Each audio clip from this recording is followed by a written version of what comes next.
Hello guys, आइए आगे हम लोग कन्वर्जेंसी ऑफ इम्प्रॉपर इंटीग्रल को कंटिन्यू करते हैं। ठीक है, तो देखिए आपने देखा था कि इम्प्रॉपर इंटीग्रल जो है तीन तरह का होता है, फर्स्ट काइंड, सेकंड काइंड और थर्ड काइंड। ठीक है, तो फर्स्ट काइंड के लिए हम लोग कुछ यहाँ पे रिजल्ट वगैरह देखेंगे।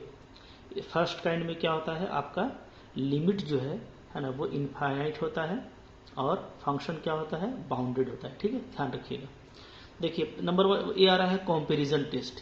ठीक है, कन्वर्जेंसी को चेक करने के लिए test for the convergency of, ये फर्स्ट काइंड है। ठीक है, integral let phi x and f x be two function bounded in C to infinity. ठीक है, सी से इन्फिनिटी में दो फंक्शन लिए हम लोगों ने बाउंडेड, चूंकि ये फर्स्ट काइंड है। ठीक है, देखिए अब क्या बोलता है, अगर ऐसा आपको मिले कि क्या हो कि फाई एक्स का जो एब्सोल्यूट वैल्यू है उससे एफ एक्स क्या है, ग्रेटर है या इक्वल है, तो ऐसे केस में क्या होगा कि अगर सी से infinity f x d x convergent मिलेगा तो हम दिस इंप्लाइज क्या लिख देंगे कि सी से इन्फिनिटी फाई एक्स भी कन्वर्जेंट होगा।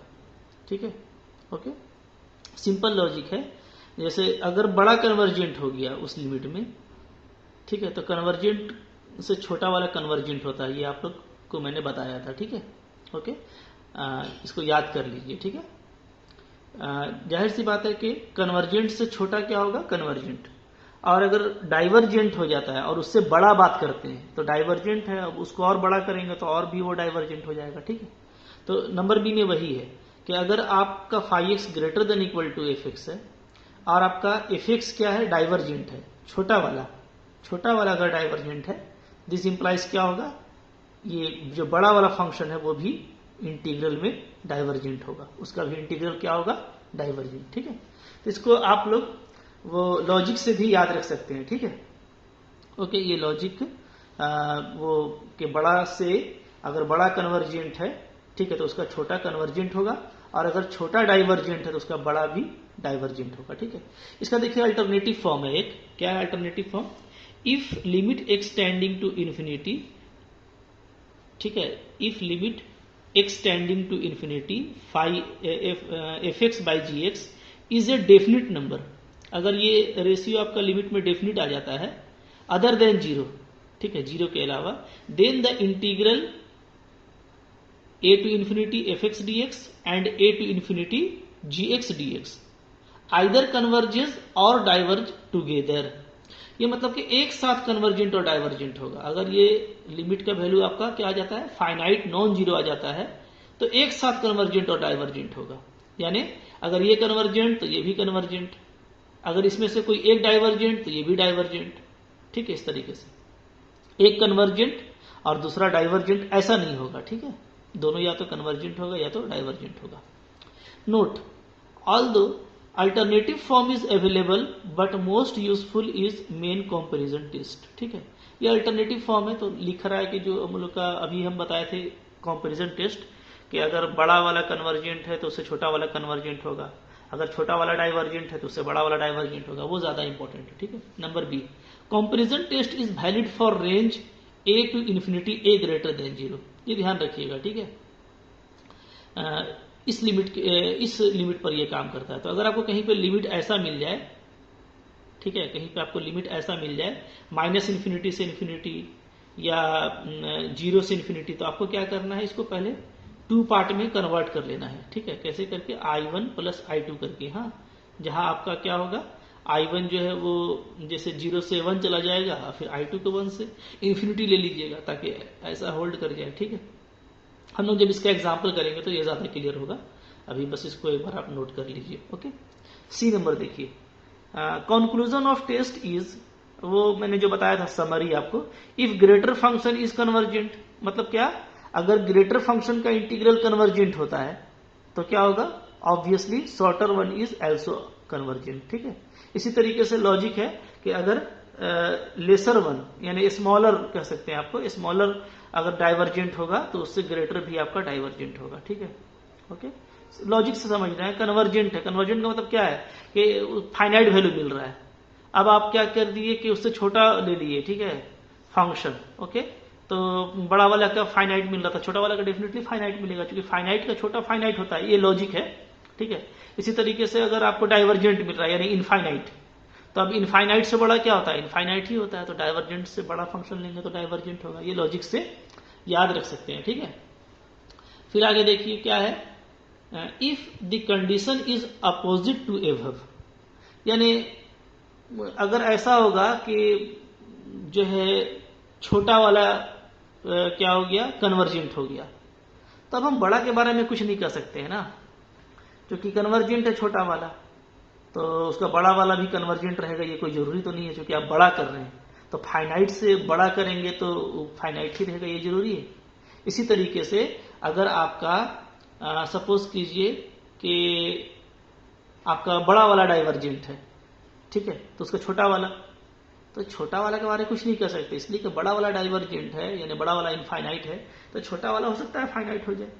यहाँ पे वही बात लिखी हुई है, आप इसको समझिएगा, ठीक है, आसान लॉजिक से, कि we can't say that greater one is one also convergent, ठीक है। अगर छोटा वाला अगर कन्वर्जेंट है, लेसर वन यानी स्मॉलर वन भी कह सकते हैं, ठीक है, इफ स्मॉलर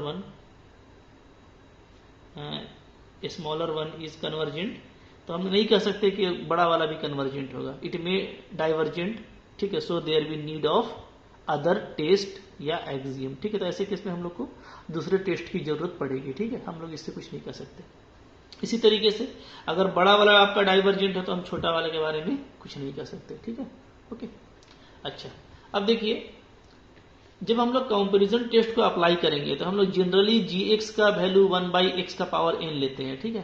तो आइए हम लोग इसका कन्वर्जेंसी देख लेते हैं, क्योंकि ये काफी इंपॉर्टेंट है कि gx इक्वल टू अगर 1/x का पावर n है तो क्या होगा।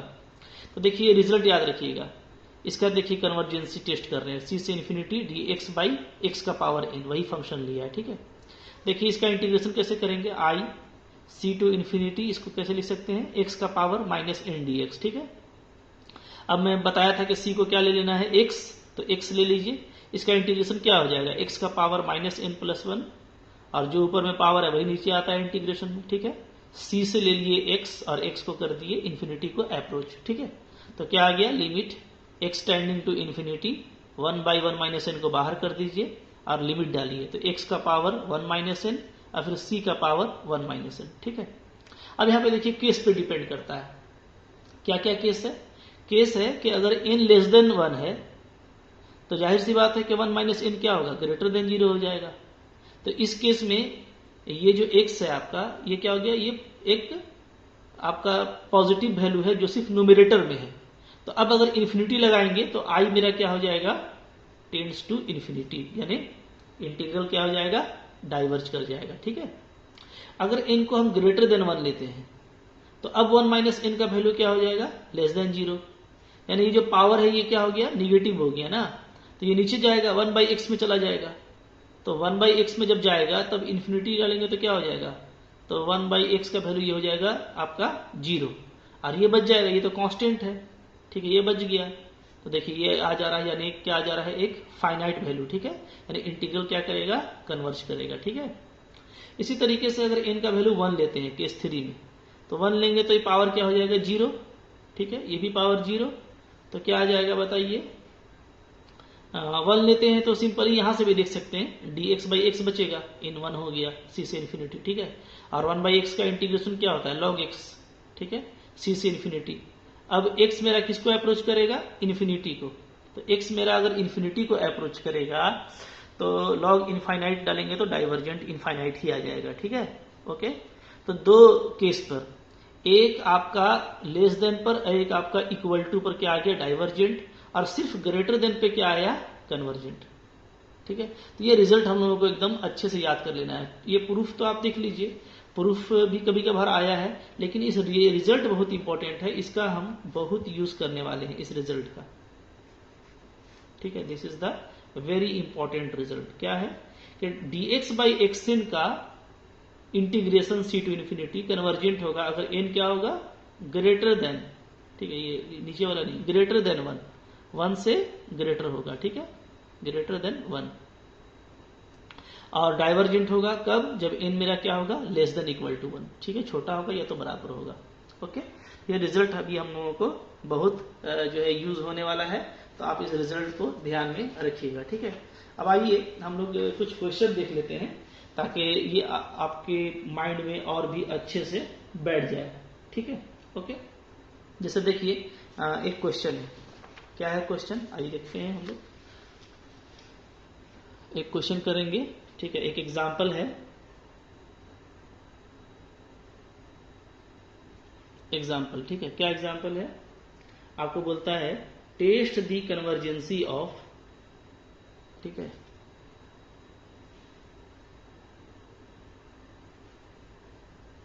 Test the convergency of 0 to infinity cos mx by x square plus a square dx। ठीक है, इसको हमको चेक करना है। ओके, तो देखिए सर कैसे चेक करेंगे इसको मैं चेक कर रहा हूं। ठीक है, सॉल्यूशन कर रहा हूं। यहाँ पे देखिए सबसे पहले तो ये देखिए कि ये 0 से इन्फिनिटी दिया हुआ है, और हम लोग आपको बताए थे कि हम लोग को क्या करना है, यहाँ पे मेरा ग्रेटर देन 0 होना चाहिए नीचे का लिमिट। ठीक है, ओके, तभी हम क्या कर पाएंगे, कंपैरिजन टेस्ट अप्लाई कर पाएंगे, क्योंकि जो कंपैरिजन टेस्ट है उसमें वो a से इन्फिनिटी के लिए दिया हुआ है, तो 0 पे काम नहीं करेगा। तो हम लोग क्या करेंगे, हम लोग लिखेंगे लेट। ठीक है, जैसे इसको हम लोग i ले लेते हैं, i इज इक्वल टू 0 से इन्फिनिटी, ठीक है, cos mx by x square plus A square dx। इसको दो पार्ट में बांट दीजिए, 0 से 1 कर दे रहे हैं। ठीक है, cos mx by x square plus A square dx, और प्लस 1 से ले लेते हैं infinity, cos mx by x square plus A square dx। ठीक है, तो ये देखिए इंपॉर्टेंट क्वेश्चन है। ठीक है, कई बार आया है, रांची यूनिवर्सिटी में भी आया हुआ है। ठीक है, इंपॉर्टेंट क्वेश्चन है और आ सकता है, तो अच्छे से देखिएगा। ठीक है, ओके, तो अब देखिए यहाँ पे ये कैसे होगा। अब 0 से 1 में हमने कन्वर्ट कर लिया, तो यानी क्या हो गया, i इज इक्वल टू हो गया दो इंटीग्रेशन i1 प्लस i2 से। ठीक है, ओके, अब यहाँ पे देखिए, यहाँ पे जो i1 है ये क्या है, ये 0 से 1 है, तो पहले तो ये आपका फाइनाइट है। ठीक है, लिमिट, और जो अंदर का वैल्यू है वो क्या है, वो बाउंडेड है।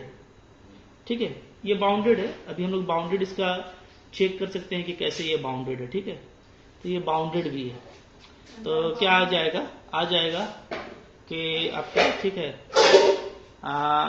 कैसे करेंगे देखिए, ध्यान दीजिए। इसमें हम लोग करना ये है कि i1 जो है ये आपका हो जाएगा। ठीक है, लिखेंगे हम लोग 0 to 1 cos mx by x square plus A square. ठीक है, ये लिखेंगे dx। अब यहाँ पे हम लोग क्या लिखेंगे, है ना, इज प्रोपर इंटीग्रल। ये क्या हो गया हम लोग का, प्रोपर इंटीग्रल। ये इम्प्रोपर तो है नहीं, ये प्रोपर है। इसलिए प्रोपर है कि इसका जो लिमिट है वो फाइनाइट दिया हुआ है, और जो फंक्शन है वो भी क्या है, बाउंडेड है। ठीक है, तो फंक्शन बाउंडेड है और लिमिट हमारा क्या है, फाइनाइट है, तो इसलिए ये प्रॉपर इंटीग्रल है। देयरफॉर क्या है, देयरफॉर इज कन्वर्जेंट। ये क्या है, ये कन्वर्जेंट है। ठीक है, ओके, क्योंकि एक तो ये फाइनाइट लिमिट है और ये बाउंडेड है। बाउंडेड कैसे है, अभी हम लोग इसको दूसरे वाले में देख लेंगे। ठीक है, अब देखिए, अब i2 जो है आपका वो क्या है, वो है 1 से इन्फिनिटी, 1 से infinity cos mx by x square plus A square dx, ये है। ठीक है, तो ये क्या है, ये जो है हम लोगों का इम्प्रोपर इंटीग्रल है, is improper integral of first kind. First kind क्या है, ठीक है, इसलिए कि इसका जो लिमिट है वो इनफाइनाइट है, लेकिन फंक्शन बाउंडेड है। ठीक है, कैसे फंक्शन बाउंडेड है, तो मैं आपको ये दिखा देता हूं। इसलिए कि cos mx जो है आपका, इसको आप देखिएगा तो एक्स स्क्वायर प्लस ए स्क्वायर, अगर इसका आप मॉडुलस लीजिएगा तो इसको क्या लिख सकते हैं, लेस देन इक्वल टू, ठीक है, modulus of 1 by x square plus A square. क्यों, इसलिए कि कॉस का कोई भी वैल्यू क्या होता है, लेस देन इक्वल टू 1 होता है, ठीक है। तो इसको ऐसे लिख सकते हैं। अब देखिए, अब ये आ गया, और ये क्या है, इसका मैक्सिमम वैल्यू जो है 1 है और मिनिमम वैल्यू क्या है, 0 है। तो ये 0 और 1 के बीच में लाई करता है। ये किसके बीच में, 0 और 1 के बीच में, ठीक है। ओके, ओपन इंटरवल में होगा, तो इसलिए ये क्या है, ये बाउंडेड है। तो फंक्शन हमारा बाउंडेड है, ठीक है। तो अब हम लोग देखिए, हम लोग इसको अप्लाई करने वाले हैं, ठीक है, I2 के लिए। तो हमारा, इसको मैं 1 कर देता हूं, ठीक है। तो अब देखिए, तो हमारा I2 क्या आ जाएगा, देयरफॉर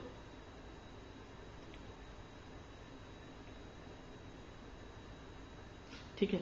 अच्छा, अब देखिए, जैसे हम लोग कंपैरिजन टेस्ट अप्लाई करेंगे, तो क्या कंपैरिजन टेस्ट में पढ़े थे कि अगर बड़ा वाला कन्वर्जेंट होगा तो छोटा वाला भी कन्वर्जेंट होगा। तो आइए इसको निकाल लेते हैं, ठीक है। नाउ उसी लिमिट में 1 से इन्फिनिटी में इसका वैल्यू क्या होगा, 1/x² प्लस a² dx, ये आ जाएगा, ठीक है। tan इनवर्स x/a, यही इसका फॉर्मूला होता है, 1/a भी होता है, ठीक है, और 1 से इन्फिनिटी, ठीक है। 1/a को बाहर कर दीजिए, इन्फिनिटी अगर अप्लाई करेंगे तो क्या हो जाएगा, tan इनवर्स इन्फिनिटी और 1, ठीक है। ओके,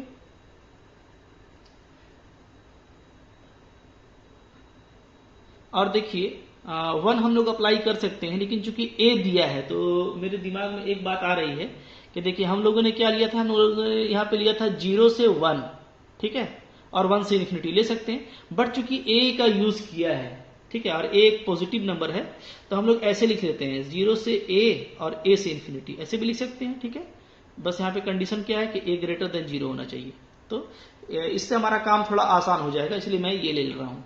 तो अब देखिए, ये 0 से a, ये क्या है, ये आपका प्रॉपर इंटीग्रल है, ये कन्वर्जेंट हो गया, और a से इन्फिनिटी इसको लिख दीजिए, ठीक है। तो ये इम्प्रोवर हो गया फर्स्ट काइंड का, ठीक है। तो अब हम लोग a से इन्फिनिटी में चेक करेंगे, तो a यहाँ पे डालिएगा, हाँ। तो अब a डालिएगा तो क्या हो जाएगा, tan इनवर्स a/a कट जाएगा, यानी क्या आ जाएगा, tan इनवर्स आपका आ जाएगा 1, ठीक है। इसका वैल्यू क्या आ रहा है, देखिए इसका वैल्यू आ जा रहा है 1/a, tan इनवर्स इन्फिनिटी कितना है, π/2, और 1 कितना है, π/4, ठीक है। इसका एलसीएम लेंगे, तो एलसीएम लेंगे तो क्या आ जाएगा, 4 और π/4, तो π/4a आ रहा है, ये आ गया, ठीक है। पाई क्या आ रहा है, 4a, क्लियर, ठीक है। तो इसका जो आंसर है वो π/4a आ गया। तो अब देखिए, π/4a आ गया तो क्या हो गया कि ये हो गया कन्वर्जेंट। देयरफॉर क्या लिखेंगे, इधर मैं लिख दे रहा हूं, देयरफॉर I2 इज कन्वर्जेंट, ठीक है। ये चूंकि फाइनाइट वैल्यू है इसलिए कन्वर्जेंट हो गया। अब देखिए, हेंस बाय 1, हमने जो 1 में I को 2 भाग में बांटा था, I1 प्लस I2, तो I1 भी कन्वर्जेंट है, चूंकि ये तो प्रॉपर है, और I2 भी कन्वर्जेंट है, तो ये क्या हो गया, I आपका कन्वर्जेंट। तो इस तरीके से आपको ये क्वेश्चन बनाना है, ठीक है। थोड़ा सा आप ध्यान देंगे तो आपको काफी इजी लगेगा, बहुत कुछ आप खुद से करेंगे, ठीक है। तो इस तरीके से हम लोग इसको कन्वर्जेंट प्रूफ करेंगे, ठीक है। कुछ क्वेश्चन मैं आगे भी करूंगा, तो आप मेरे वीडियोस को, ठीक है, देखते रहिए। Thank you for watching.